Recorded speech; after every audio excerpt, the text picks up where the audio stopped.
မ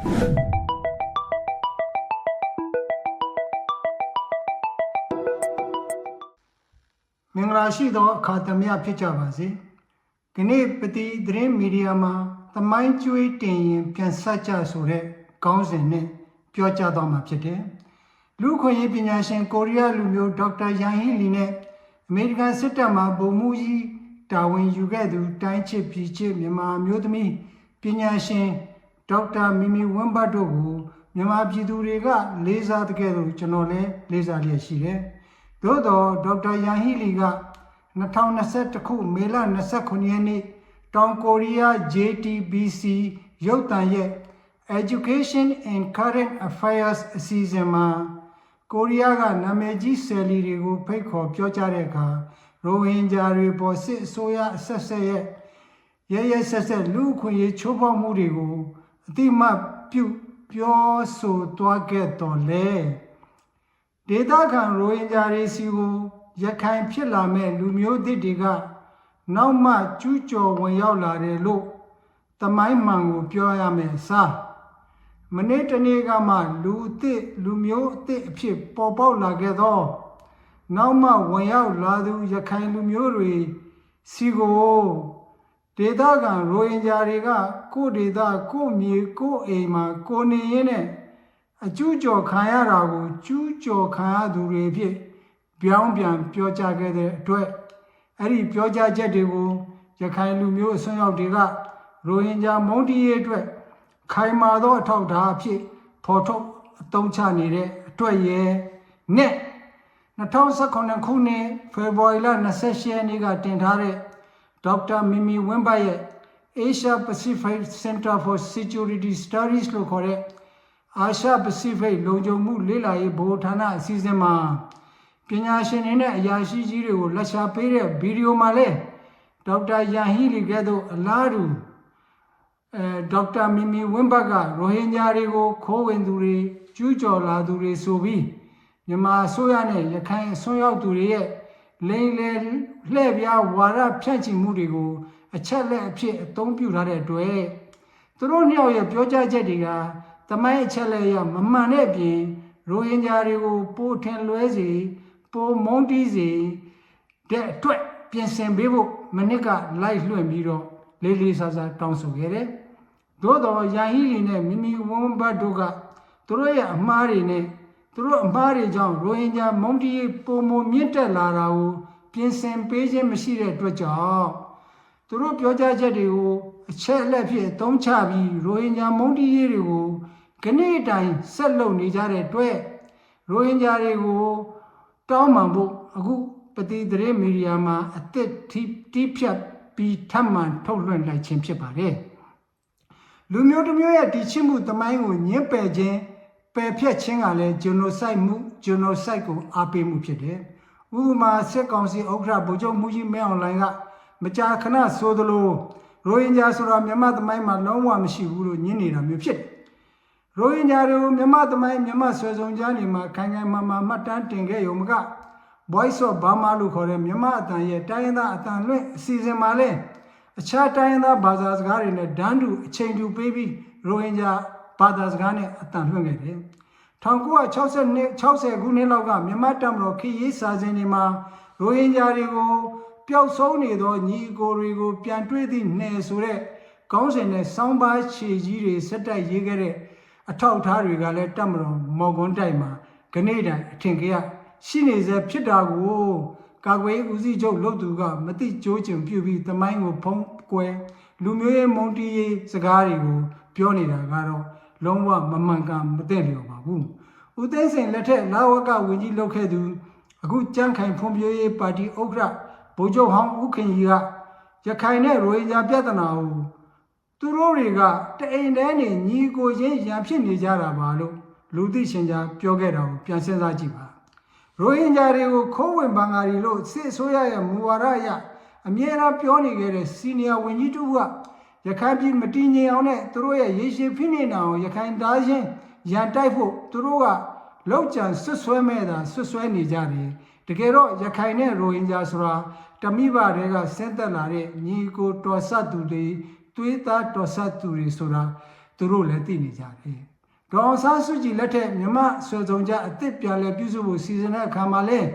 မြန်မာဆွေဆောင်ကျမ်းထဲမှာပါတဲ့ရိုဟင်ဂျာကိုဖြုတ်ချဖို့စီစဉ်ခဲ့တာလည်းရှိတယ်ဒါကလူမျိုးတစ်မျိုးရဲ့တမိုင်းကိုပယ်ဖျက်ခြင်း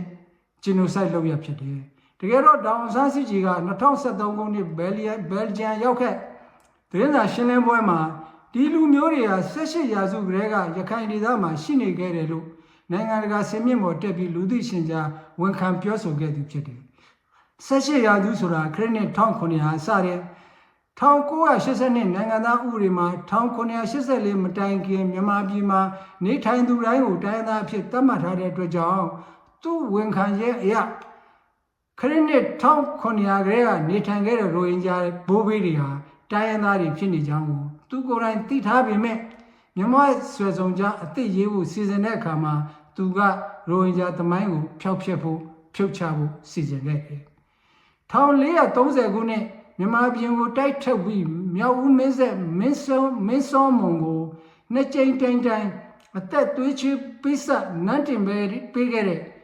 ဂေါ်ဆူတန်ဘီရင်နာဆာဦးရင်ရှားကဆေလွတ်ပေးခဲ့သောရိုဟင်ဂျာဘိုးဘေးအရွယ်ကောင်းအားကောင်းမောင်းတန်စစ်တီ9000တို့မို့8000တို့ဟာ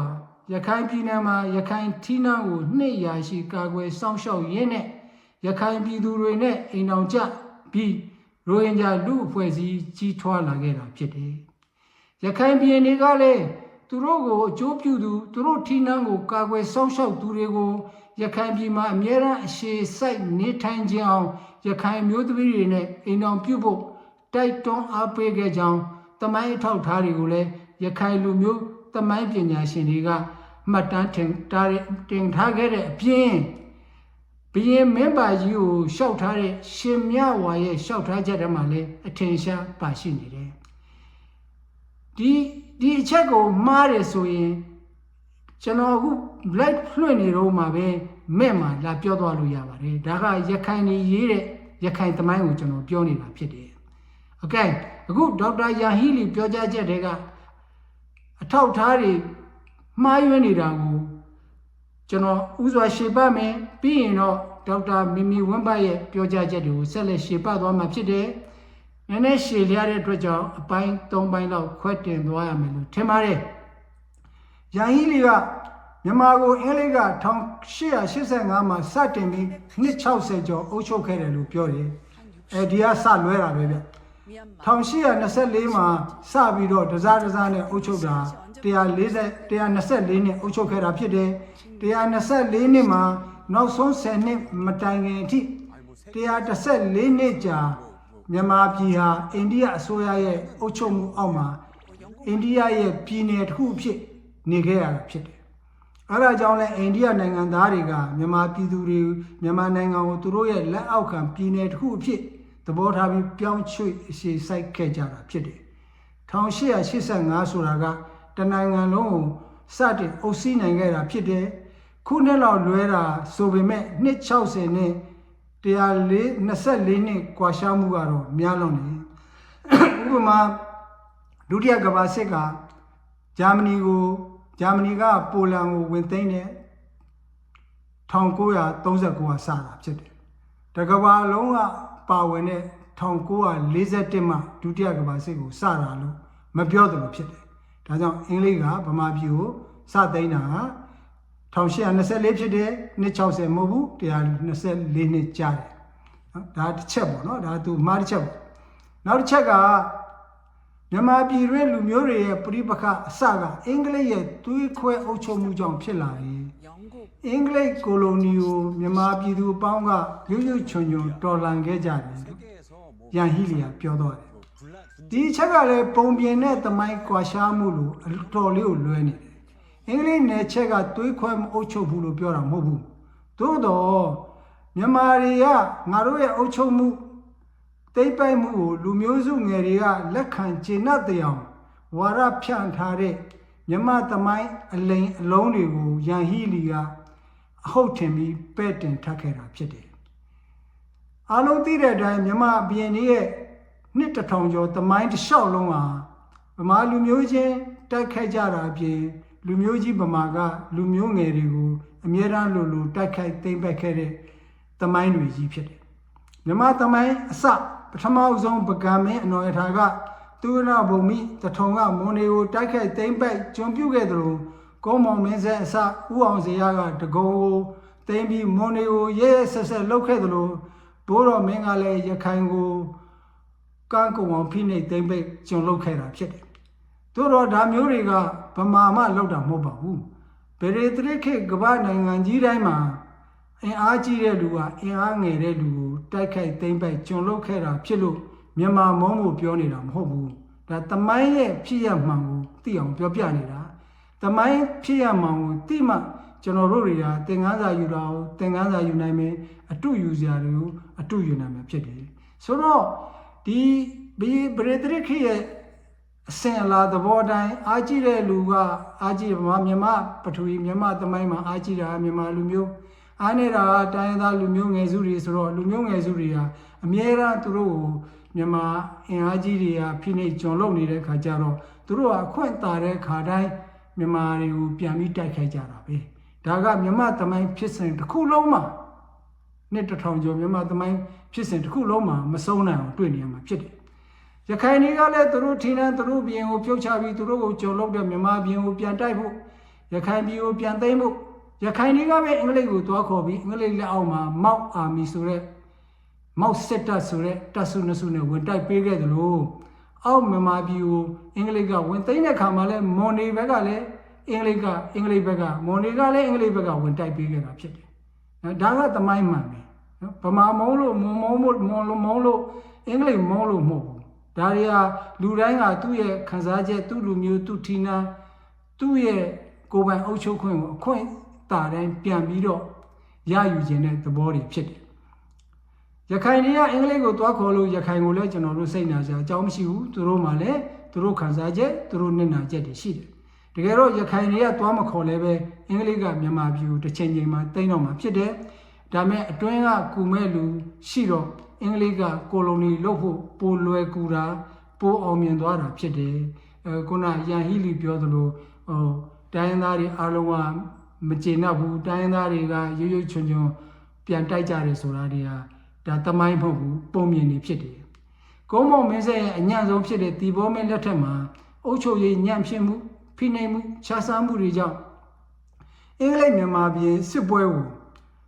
ဘယင်နဲ့ယာရုယာကန်ရှိသူအုပ်ချုပ်ဖိနှိပ်သူအထက်လွှာကလွဲမြန်မာပြည်သူတွေလူမျိုးငယ်စုငယ်တွေကသူတို့စစ်ပွဲလို့မမြင်ကြပါဘူးရန်ဟီလီပြောသလိုပြည်သူတွေကအင်္ဂလိပ်ကိုရွရွချွန်ချွန်ပြန်မတိုက်ကြပါဘူးနော်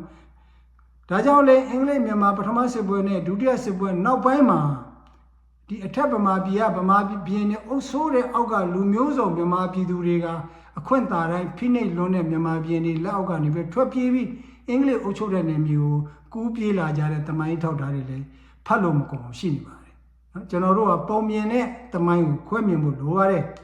ဆိုတော့ရန်ဟီလီကဆက်ပြောသွားတာကအင်္ဂလိပ်ကိုသိမ်းပြီးတဲ့လုံအားလို့စစ်တကောင်းကရိုဟင်ဂျာတွေကိုရခိုင်ထဲကိုခေါ်သွင်းခဲ့တယ်ဗုဒ္ဓဘာသာရခိုင်တွေကအသစ်သွင်းလာတဲ့ရိုဟင်ဂျာတွေကိုမကြိုက်ကြဘူးလူမျိုးရေးဘာသာရေးပုတ်တိုက်မှုတွေဖြစ်လာတယ်ဒါကမြန်မာအစိုးရအဆက်နဲ့ရခိုင်ဆွမ်းရောက်အချို့တွေရဲ့ရိုဟင်ဂျာမုန်းတီးရေးအကြီးမားဆုံးသောတမိုင်းလောက်ကျန်မှုကြီးရဲ့အစဖြစ်တယ်ရိုဟင်ဂျာဂျီနိုဆိုက်အကျဉ်းချင်းဖြစ်နေရခြင်းရဲ့အကြောင်းခံကြီးတမိုင်းလိန်ကြီးကိုရန်ဟီလူရီလိုပေါ့နော်ရိုဟင်ဂျာတွေကပါလေးစားတဲ့ခေါင်းဆောင်တူကမလေ့လာမစစ်စစ်ပဲတိုက်ရိုက်ကူးချလိုက်လို့မရည်ရွယ်ပဲနဲ့ရိုဟင်ဂျာတွေကိုအလွန်နစ်နာထိုးနှက်လိုက်တယ်လို့ဖြစ်သွားတယ်1984မှာကုန်းမောင်မင်းဆက်ဘရင်ဘိုးတော်ဦးဝိုင်းရဲ့သားတော်၃ပါးကရခိုင်ကိုစစ်ကြောင်း၃ကြောင်းနဲ့တိုက်တဲ့အခါမှာရခိုင်ပြည်သားလူများစုတွေဖြစ်တဲ့မောက်ဆိုတဲ့ရခိုင်နဲ့မွတ်စလင်ဆိုတဲ့ရိုဟင်ဂျာတွေအများပြားကအခုဘင်္ဂလားဒေ့ရှ်လို့ခေါ်တဲ့အနောက်ဘက်ဒေသကိုထွက်ပြေးခဲ့ကြတယ်တချို့တွေလည်းမြန်မာပြည်ကတုံပန်းအဖြစ်ဖမ်းဆီးခြင်းကိုခံရပြီးပြည်မကိုအပုတ်ခံရတယ်ရခိုင်တွေလည်းပြည်မအပုတ်ခံရတာရှိတယ်မြေတူးကိုဖမ်းဆီးခေါ်ဆောင်ခံရတဲ့ရခိုင်မွတ်စလင်တွေကိုတော့3900လူမျိုးမြေတူးလူမျိုးလို့ခေါ်ကြတယ်တမိုင်းပညာရှင်ဖရန်စစ် ဘူချာနန်က1999မှာအင်းဝမှာရိုဟင်ဂျာလူမျိုးတွေတွေ့ခဲ့တယ်လို့လည်းသူသမိုင်းမှတ်တမ်းထဲမှာရေးသားခဲ့တယ်မြန်မာပြည်တပ်တွေကလူမျိုးစုံဘာသာစုံ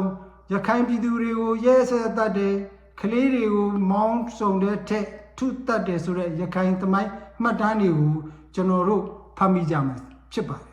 တကယ်တော့မြန်မာပြည်ဘိုးတော်ဦးဝိုင်းကရခိုင်ကိုအလွယ်တကူကြက်ကလေးငှက်ကလေးလို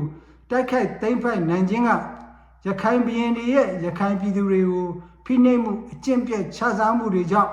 လူမျိုးစုံဘာသာစုံရခိုင်ပြည်သူတွေကရခိုင်ပြည်တွေကိုမုန်းတီးယွန်ရှာဆက်ဆုပ်နေကြလို့ဖြစ်တယ်။ငြင်းမရနိုင်တဲ့ရခိုင်ရေးတဲ့ရခိုင်သမိုင်းပတ်တမ်းတစ်ခုကိုကျွန်တော်ဖတ်ပြ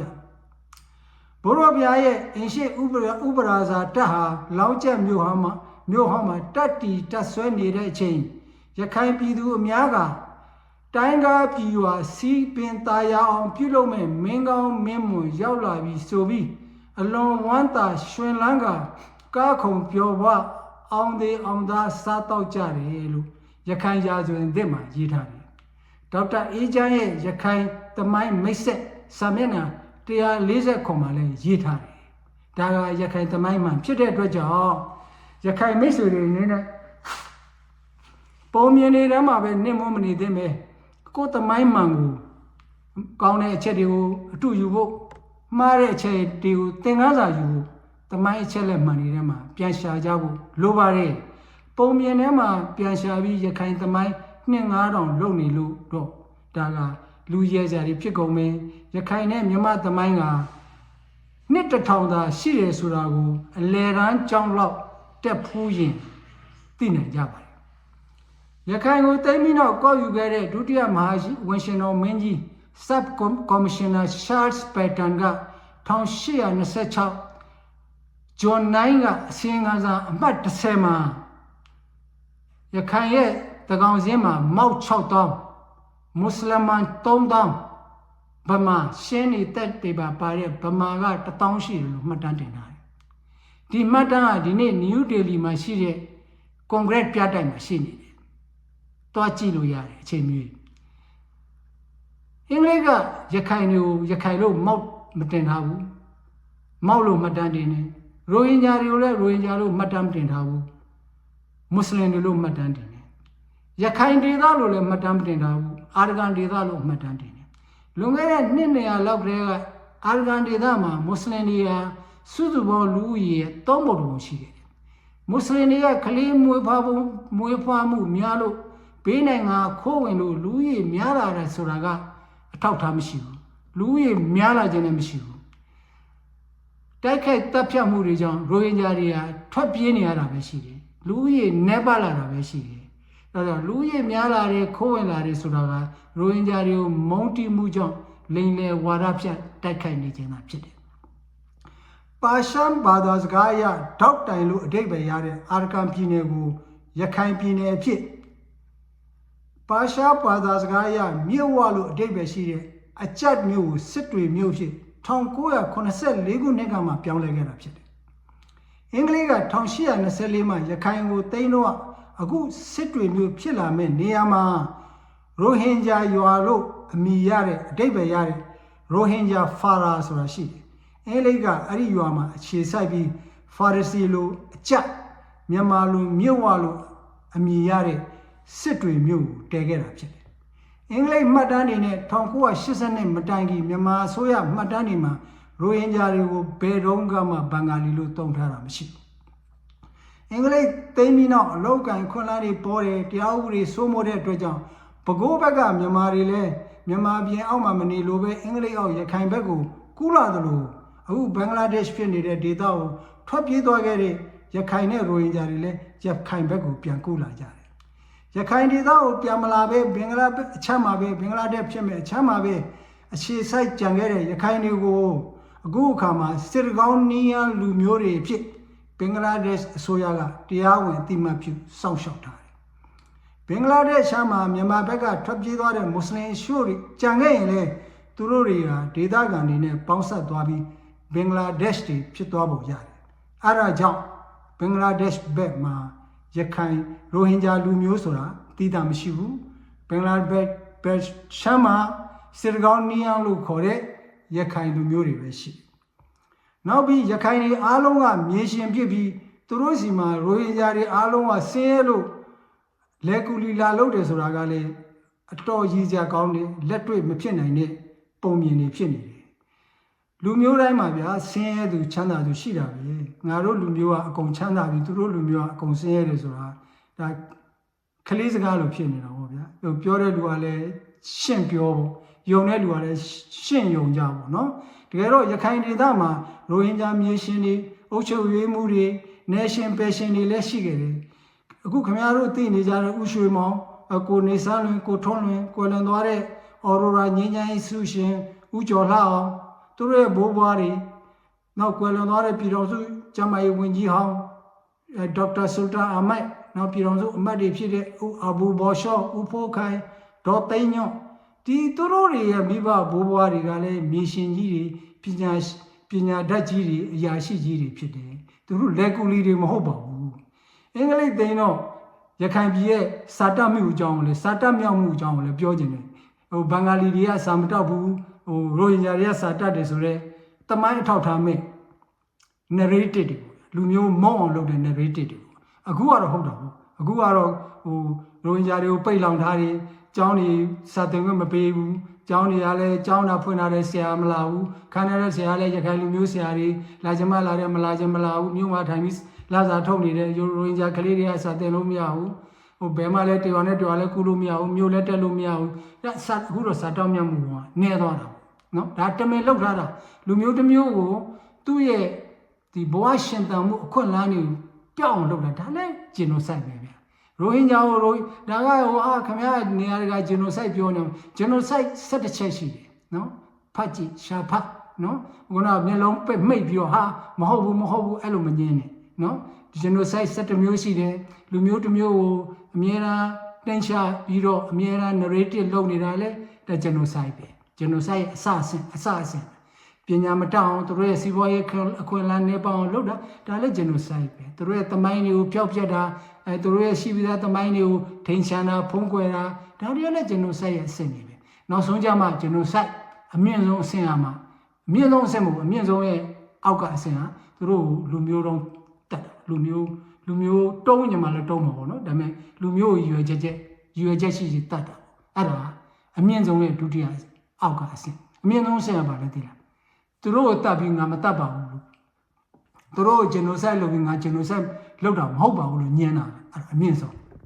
သူရဲဘောကြောင်နဲ့အမြင့်ဆုံးနော်ရွယ်ချက်ရှိတတ်တယ်အဲ့ဒါကအမြင့်ဆုံးရဲ့ဒုတိယအဆင့်အမြင့်ဆုံးကတတ်ပြီးတော့သူရဲဘောကြောင်စွာနဲ့ငါတို့ဂျင်နိုဆိုက်မလုပ်ဘူးလို့ပြောတာအဲ့ဒါကအမြင့်ဆုံးဆိုတော့ခုနစာတတ်မှုမြောက်မှုအကြောင်းသွားမယ်အင်္ဂလိပ်က1890တကောင်စင်းပညာတတ်မှုတကောင်စင်းမှာနော်ဒညဝရီဆိုတဲ့မြောက်ဦးမှာရခိုင်စာတတ်မှုရခိုင်ယောက်ျားလေးစာတတ်မှုက49%ရှိရိုဟင်ဂျာယောက်ျားလေးစာတတ်မှုကဘယ်လောက်ရှိလဲသိလား50%ရှိရာမာဝရီဆိုတဲ့ရမ်းပြဲမှာရခိုင်ယောက်ျားလေးစာတတ်မှုက90%ရှိရိုဟင်ဂျာယောက်ျားလေးစာတတ်မှုကဘယ်လောက်ရှိလဲတာ88%ရှိလူတရားမှာ88လောက်ရခိုင်နေရောရိုဟင်ဂျာတွေကိုပညာတတ်ကြတာနော်အဲ့ဒီခေတ်ကနော်အဲ့ဒီခေတ်ကတော့ရခိုင်ပဲဖြစ်ဖြစ်ရိုဟင်ဂျာပဲဖြစ်ဖြစ်မြန်မာပဲဖြစ်ဖြစ်အမျိုးသမီးတွေကတော့စာတတ်မြောက်မှုနှုန်းနဲ့တယ်ဆိုတော့နောက်တစ်ခါရိုဟင်ဂျာတွေနောက်မှခိုးဝင်လာတယ်ဆိုတာလည်းမမှန်ဘူးဆိုတော့ကျွန်တော်ရှင်းပြမှာဒါရာဟီလီရဲ့ narrative ထဲမှာပါနေတဲ့ကိစ္စတွေနော်တမိုင်းရကျွန်တော်ရှင်းပြမယ်ဒီတမိုင်းတွေကလည်းရခိုင်နေရေးထားတဲ့တမိုင်းတွေကျွန်တော်ရှင်းပြနောက်နိုင်ငံသားပေါ်တူဂီတို့ဘာတို့ရေးခဲ့တဲ့တမိုင်းတွေကြောင့်ဆိုတော့ခရစ်နှစ်1406ခုနှစ်မှာလောင်းကျက်ဘီရင်မင်းစောမုံအင်းဝဘီရင်မင်းခေါင်ရဲ့သားမင်းရဲ့ကျော်စော်ကဝင်တိုက်လို့ကလဘီကိုပြေးဝင်ကြောင်းနိုင်ပန်းလာရဲ့ရာဇာရိတရေးတော်ပုံချမှာရေးထားတယ်ထွက်ပြေးသွားတဲ့မင်းစောမုံကဆူလ်တန်ဘီရင်နာဆာဦးဒင်ရှားခေါ်ဂျလာလူဒင်မိုဟာမက်ရှားထံမှာပြေးဝင်ခိုလုံအလုတ်ကျွေးပြူရင်းနဲ့1430မှာမွတ်စလင်တပ်တွေအကူအညီနဲ့မြောက်ဦးနန်းသစ်ကိုတီထောင်ခဲ့ကြောင်းကိုဦးဆန်ရွှေဘူးက Old Arkan ဆိုတဲ့စာအုပ်မှာရေးခဲ့တယ် ဆိုဒန်ဘရင်ကဗိုလ်ချုပ်ဝလီခံကိုဥလုံခင်ကိုစစ်တီ3000နဲ့မင်းစောမုံကိုပါခေါ်ပြီးမြန်မာပြည်ကိုတိုက်ထုတ်စေတဲ့အခါဗိုလ်ချုပ်ဝလီခံကမင်းစောမုံကိုနန်းတင်မပေးပဲဖမ်းချုပ်ထားပြီးမြောက်ဦးထင်းနာမှာသူကိုယ်တိုင်ဘရင်တက်လို့ဒါကရခိုင်ကောင်းဆောင်ဥလှစော်လဲဝန်ခံထားတဲ့အချက်ဆိုတော့ तू ကနှစ်ဘရင်လောက်တဲ့တရင်ကိုဆိုဒန်ဘရင်ကြားတဲ့အခါမှာအင်မတန်ဒေါသထွက်အမျက်ချောင်းချောင်းထွက်ပြီးတော့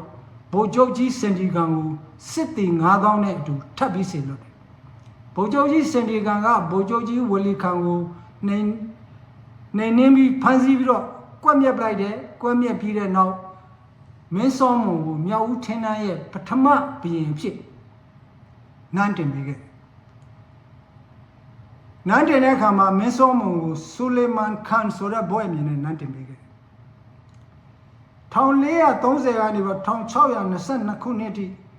နှစ်200တိုင်ရခိုင်မင်းဆက်14ရက်တရာမွတ်စလင်ဘရင်ရဲ့အဆောင်ရှောက်ခံမွတ်စလင်အမည်တွေနဲ့ဘွဲ့ခံခဲ့ကြတယ်ဒါတွေကရခိုင်သမိုင်းမှာလည်းပြန်ရှာလို့ရတယ်